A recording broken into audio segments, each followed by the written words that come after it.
Vistazo al sistema político, económico y social de los Estados Unidos frente al periodo electoral 2024.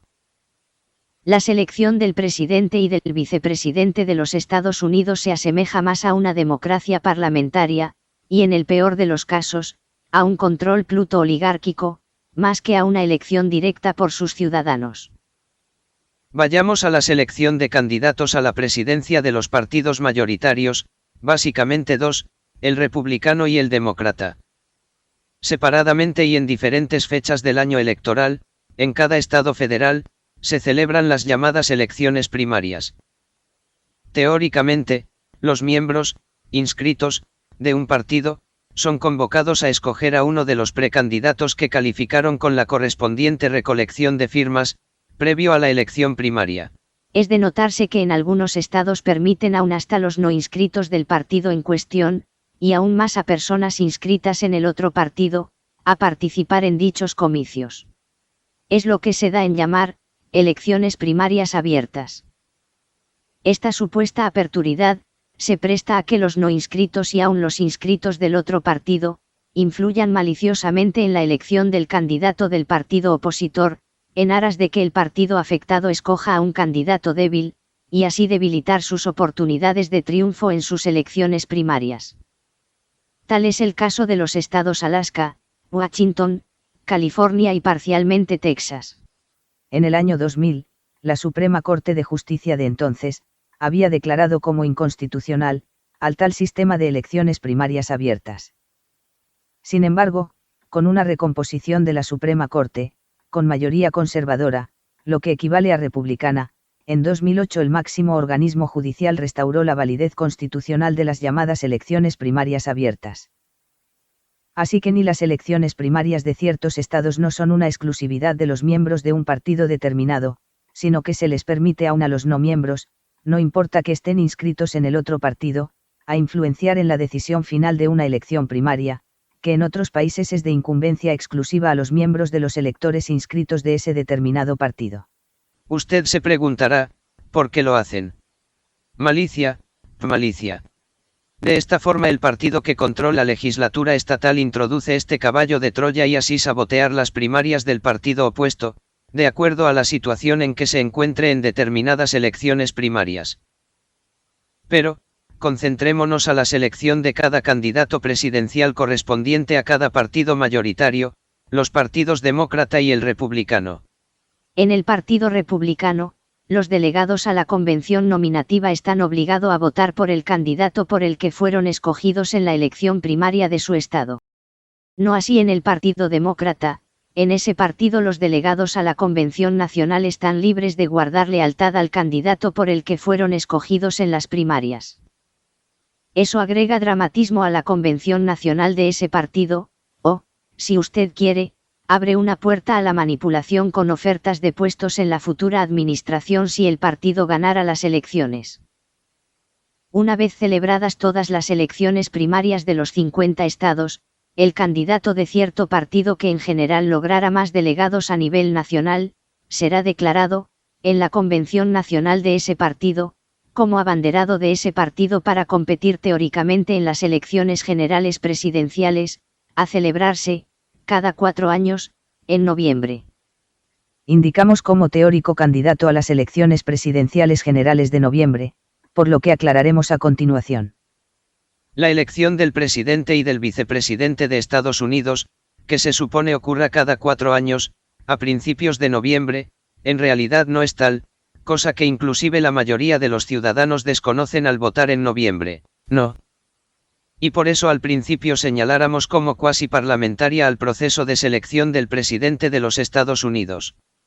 Lo que desconoce la mayoría de los ciudadanos que votan en las elecciones, supuestamente presidenciales, de noviembre, es que en realidad, a lo que el sistema electoral les permitió en noviembre no fue la elección directa del presidente del país, sino que fue en realidad por candidatos de uno de los partidos a constituirse en delegados por su estado a la real elección del presidente y vicepresidente, que formalmente ocurriría en la primera semana de diciembre siguiente, con la constitución del llamado colegio electoral, cuya mayoría de miembros elegirá a un presidente y a un vicepresidente, tradicionalmente, pero no obligatoriamente, a recaer en las personas que su partido postuló ante los ciudadanos que votaron en noviembre. Aquí nos vamos a detener a considerar los siguientes detalles del sistema, desconocidos por la mayoría de los votantes de noviembre. Así que la elección del presidente y del vicepresidente de los Estados Unidos no llegaría ni siquiera a equipararse propiamente a una elección parlamentaria, como en la mayoría de los países europeos, e inclusive en Canadá. En esos países se da por un hecho de que el partido, o coalición de partidos, de mayoría parlamentaria escogerá como primer ministro, o presidente del gobierno, al líder de ese partido mayoritario en el Parlamento, que a su vez lograra ser elegido a una banca del mismo. Volviendo a Estados Unidos, con pocas excepciones, los delegados de los estados gozan de total libertad en por quién votar en la selección del presidente y del vicepresidente de la nación, quedando libre de guardar lealtad a sus correspondientes candidatos a presidente y vicepresidente, cuando fuera elegido como delegado al colegio electoral en noviembre. Esta situación es una puerta abierta a la manipulación y o corrupción del proceso de selección que celebre el llamado colegio electoral. ¿Qué tan educado es el ciudadano norteamericano en materia de cívica y sistema político? Encuestas confiables señalan que la mayoría de los ciudadanos no pasarían el examen de cívica e historia que se aplica a los extranjeros para la correspondiente naturalización. ¿Qué tan difícil es el mencionado examen? En 2022, los extranjeros que se sometieron al mismo lo superaron un 96%. El llamado colegio electoral, creado desde la fundación de la República, en 1789, para la selección del presidente y del vicepresidente por los siguientes 4 años, por la mayoría simple de los delegados enviados por los entonces 13 estados, la mayoría seleccionados por las respectivas legislaturas estaduales. Aquí vemos ya una forma de elección indirecta. Algunos señalarán que se prestaba desde sus inicios al control de una pluto-oligarquía que gobernaba las legislaturas estaduales. Nosotros nos inclinamos a esta interpretación.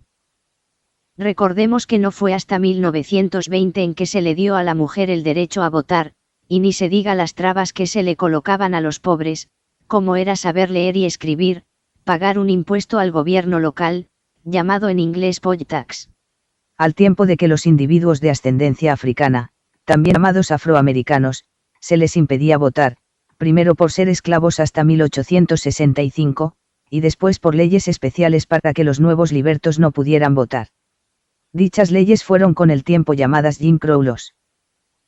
Más adelante o en otra entrega, trataremos de explicar el porqué del nombre y la forma en que afectaba a los ciudadanos de piel negra y a los pobres en general. Recalquemos el hecho histórico de que los estados originales a la fundación de la Federación, las 13 colonias originales que en 1776 se habían independizado de Inglaterra, se regían por gobiernos formados por terratenientes y poseedores de esclavos. La posesión de esclavos, créalo o no, era un elemento que aumentaba el poder de voto a un amo esclavista. Por cada 3 esclavos que tuviera un esclavista, el poseedor de los esclavos tenía 2/3 de un voto extra, que usaría cuando le tocara votar en una elección. Disparidad en la representación. Un estado con poca población como Vermont, población 647.000, es representado ante el colegio electoral por 3 delegados.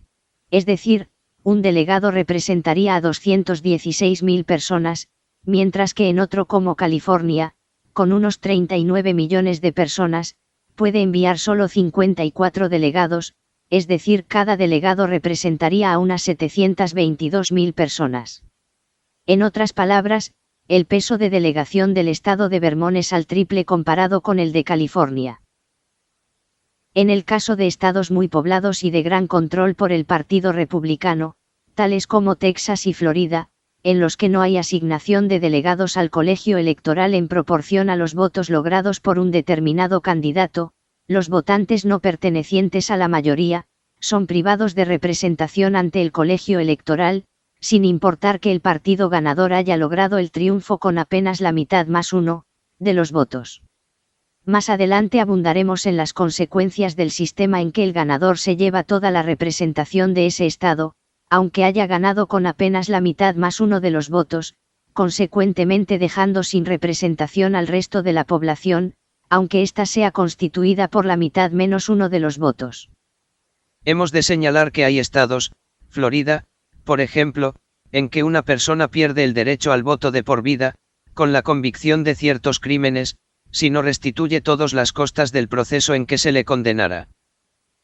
En Florida, pese a que más del 60% de votantes aprobaron una enmienda a la constitución de ese estado restituyendo automáticamente el derecho al voto a los exconvictos, la legislatura, controlada por los republicanos, se salieron con la idea de que para que el exconvicto logre tal derecho, deberá pagar todas las costas del proceso judicial en el que lo condenara.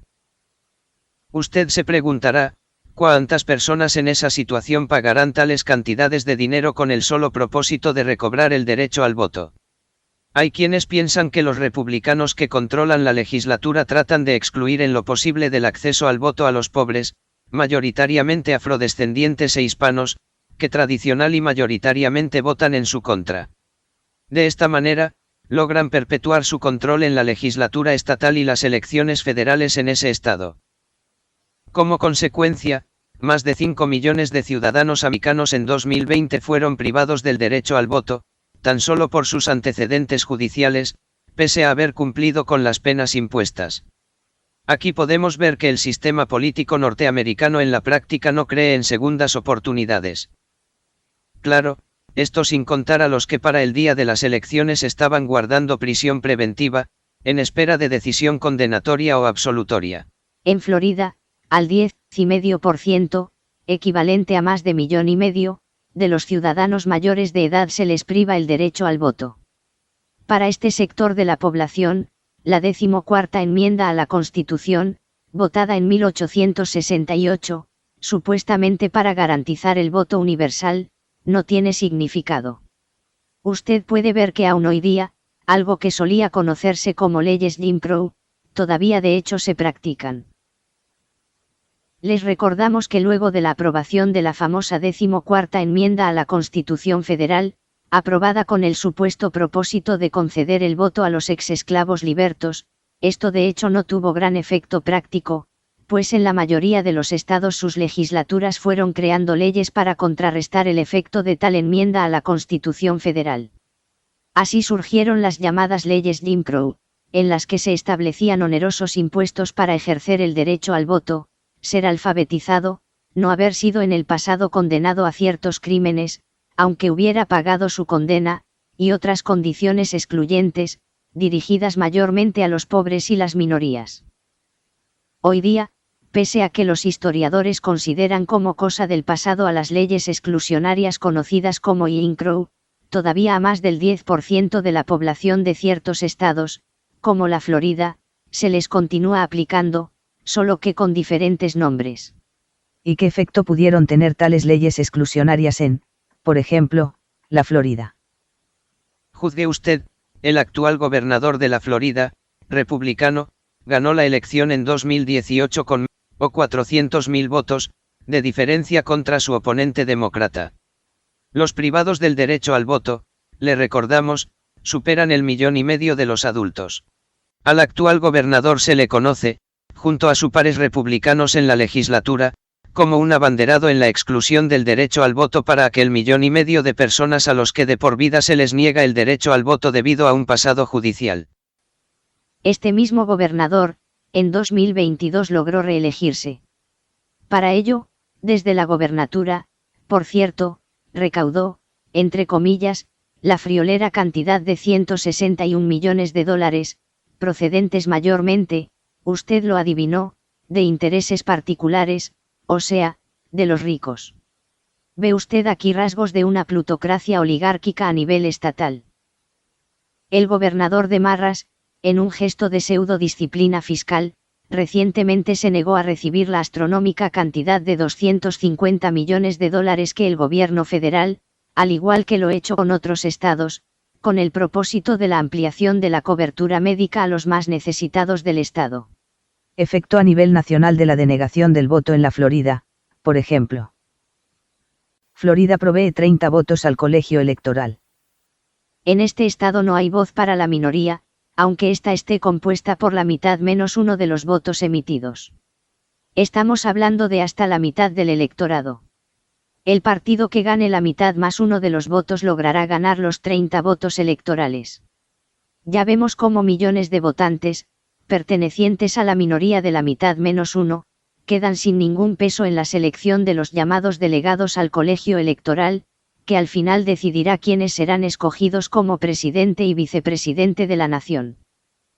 Este tipo de falsa proporcionalidad del voto de los electores, deja tan mal sabor de boca que muchos se sienten frustrados y optan por no concurrir rutinariamente a las elecciones.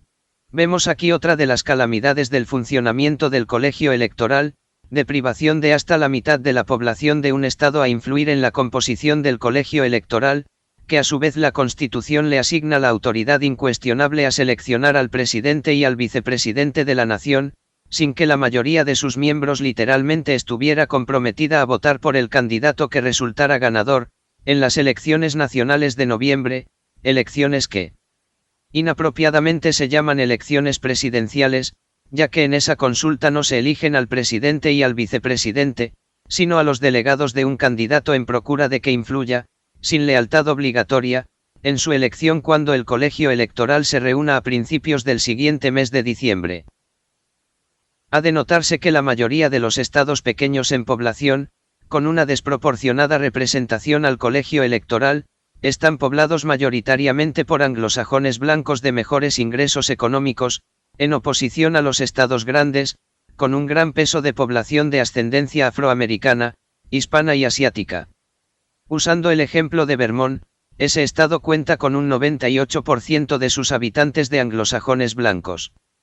Estos tienen un doble poder que sus pares de California y otros estados de gran población, en los que radican la mayoría de los pobres y minorías. Alguna suspicacia. Ya comienza a ver lo difícil que ha resultado y resultaría en el futuro la eliminación del llamado colegio electoral, que es el que al final elige al presidente y al vicepresidente de la nación. Es que el elemento blanco de la población, de mayoría en los estados pequeños, dejaría de ser representado en forma privilegiada frente al resto de las minorías, afroamericana, hispana, asiática, etc., de gran peso en los estados grandes. Vale resaltar que en Estados Unidos, toca al presidente de turno el nominar a un candidato para llenar, de por vida, una vacante en la Suprema Corte de Justicia.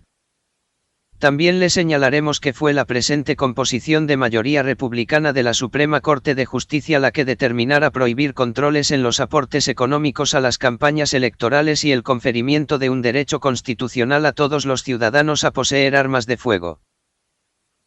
Ven aquí qué tan democrático, gobierno del pueblo y para el pueblo, sin distinción de personas, es el sistema de elección del presidente y del vicepresidente de los Estados Unidos. Por esta y otras razones hay quienes llegan a calificar al gobierno de los Estados Unidos como de naturaleza oligárquica.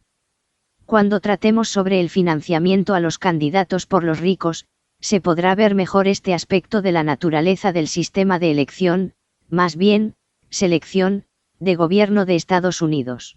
Analicemos qué tan popular fue la elección del presidente y del vicepresidente en 2020.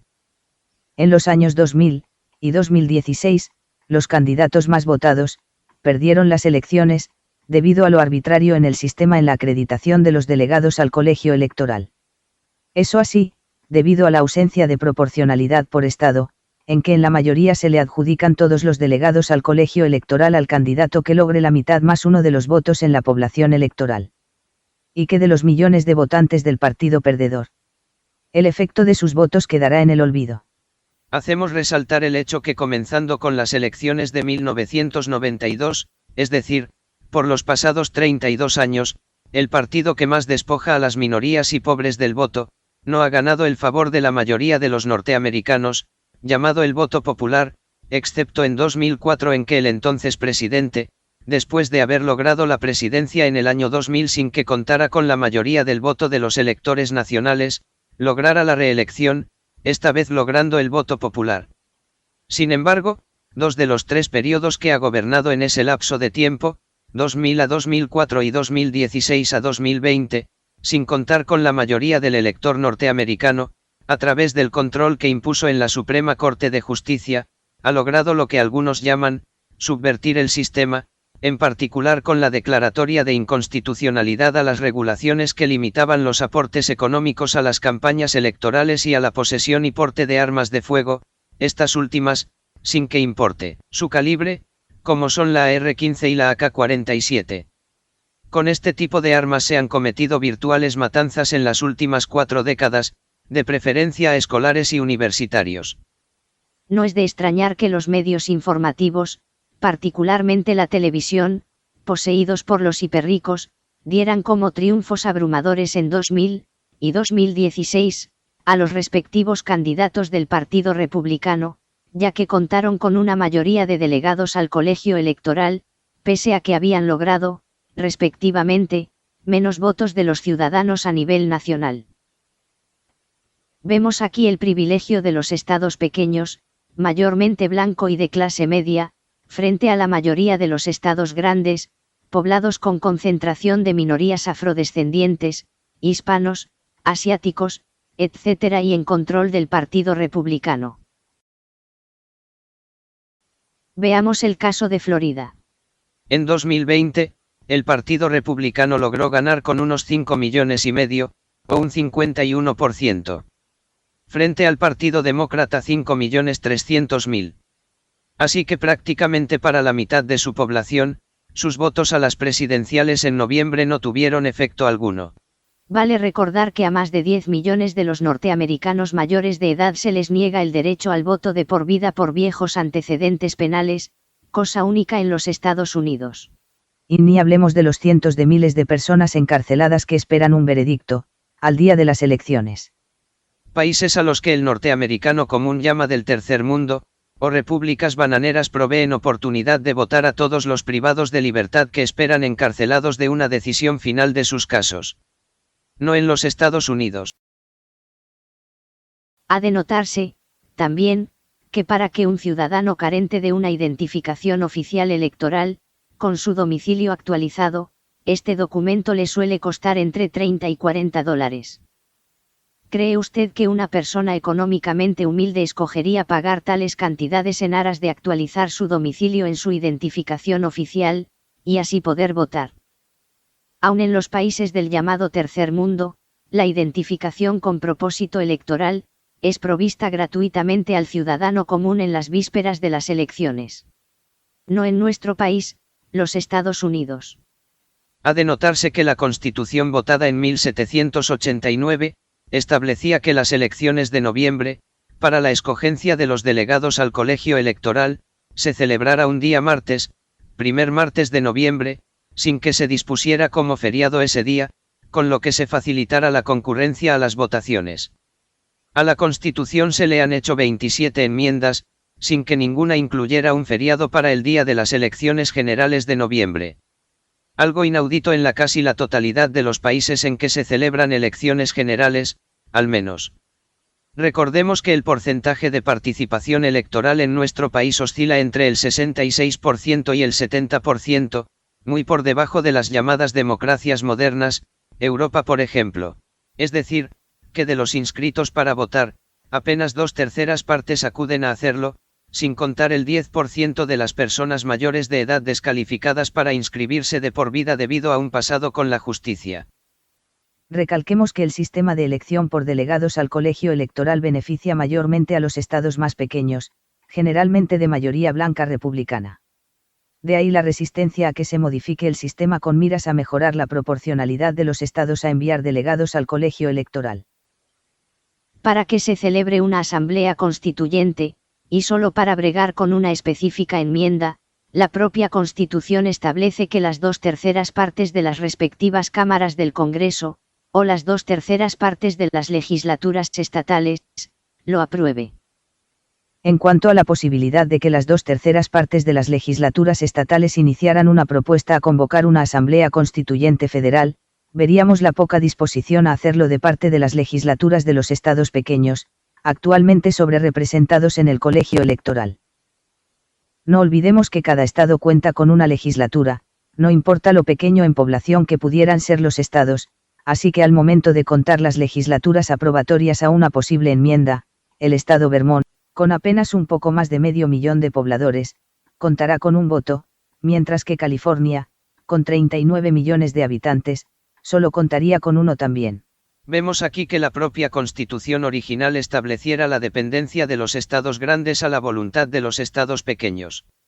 No olvidemos, como se señalara anteriormente, la característica en común de los estados pequeños, estar predominantemente poblados por blancos y con una clase media y media alta.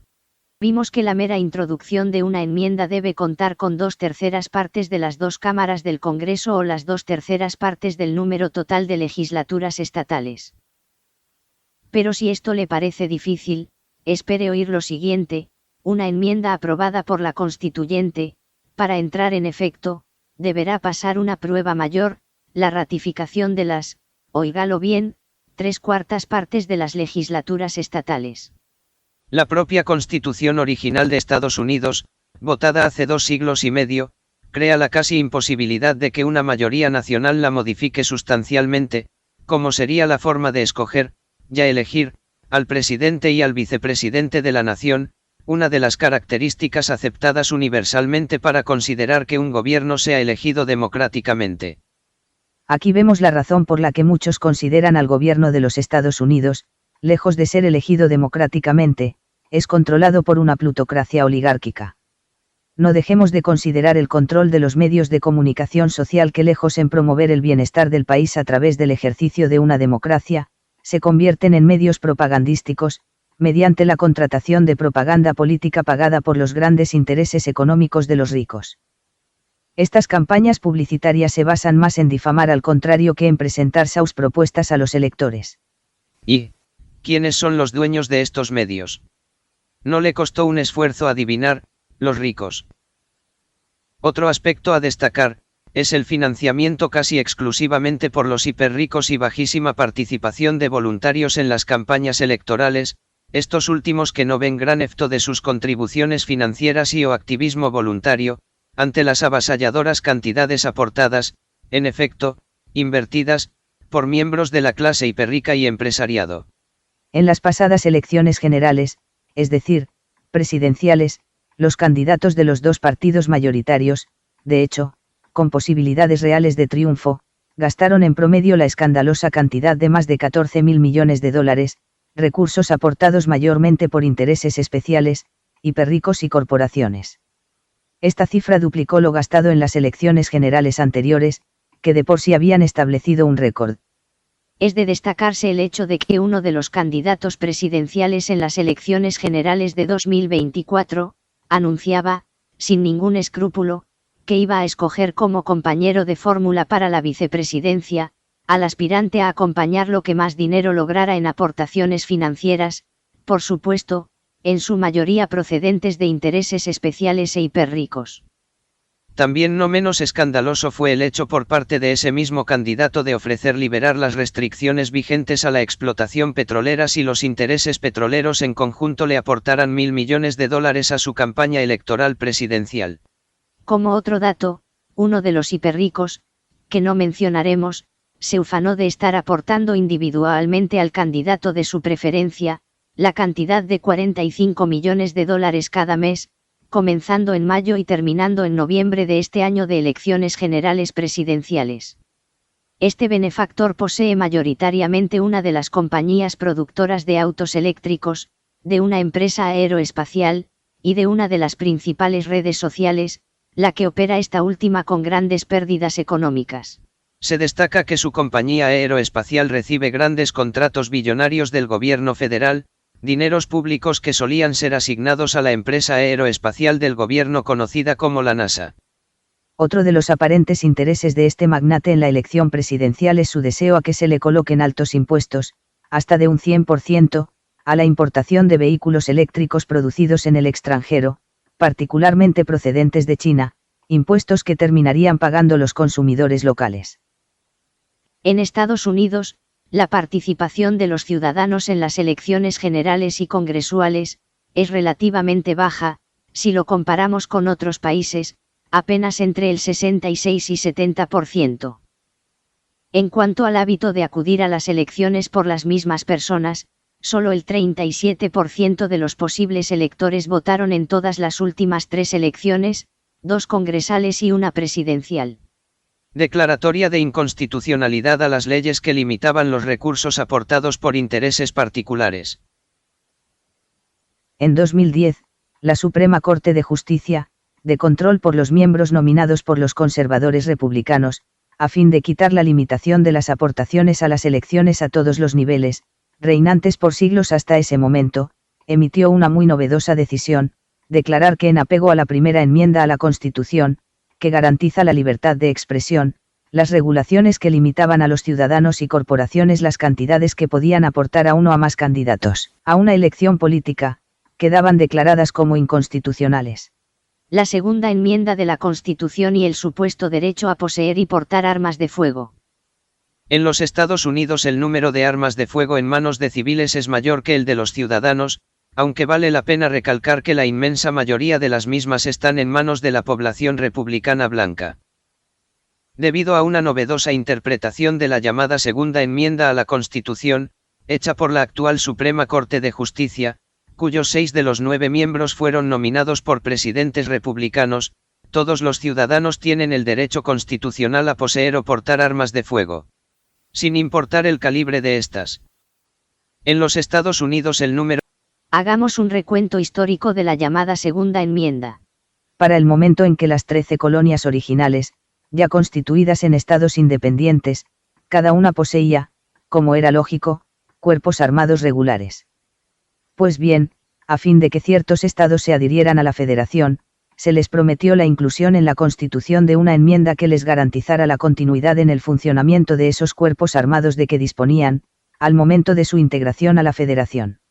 Por casi 250 años de vida republicana, ese concepto había sido claro: el derecho de los estados a continuar con sus fuerzas armadas, o guardias nacionales, que poseían al momento de formar parte de la naciente Federación de Estados. Sin embargo, fue tan recientemente como en el año 2010 en que la Suprema Corte de Justicia, de recién control republicano, en que le dio a la segunda enmienda una interpretación que favorece el derecho de los ciudadanos a poseer armas de fuego. Al considerar que la mayoría de los poseedores de armas de fuego son pertenecientes al Partido Republicano, archiconservador, algunos llegan a pensar que ese sector del país se podría estar preparando a defender, por métodos violentos, lo que ellos consideran como sus derechos tradicionales, en que una minoría privilegiada controla a una mayoría, mayormente compuesta por pobres y clase media baja. Hacemos constar que como periodista, educador y trabajador social que somos, el único propósito que nos motiva a este análisis, es nuestro amor por nuestro país, los Estados Unidos, y la renovación democrática de su cada vez más decadente sistema político.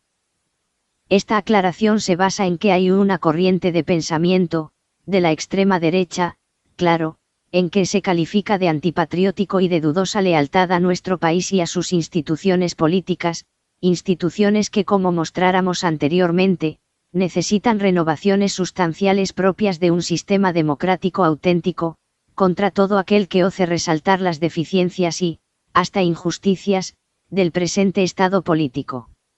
Todo ello para contribuir a concientizar a esas mayorías a las que el actual sistema les priva de una vía popular, pacífica, ordenada y democrática, en la necesidad de renovación de un sistema que pudo haber sido apropiado para sus creadores, 250 años atrás, pero que está muy lejos de servir de ejemplo político a las demás naciones.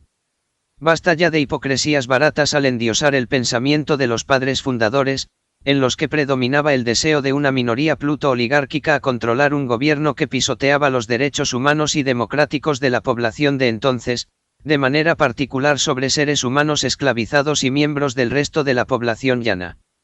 Los que enarbolan el llamado federalismo original, lo que implícitamente hacen es legitimar los valores egoístas y ahora arcaicos de los que controlaron la formación política de nuestra federación.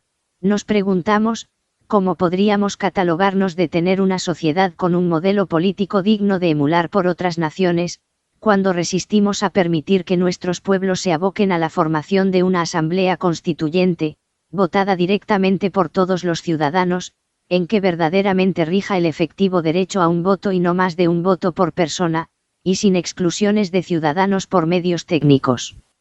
Ya es tiempo de aceptar como ficticio aquello de que en las elecciones nos damos un gobierno por el pueblo y para el pueblo. Lo que tenemos no es más que una pantomima de gobierno democrático.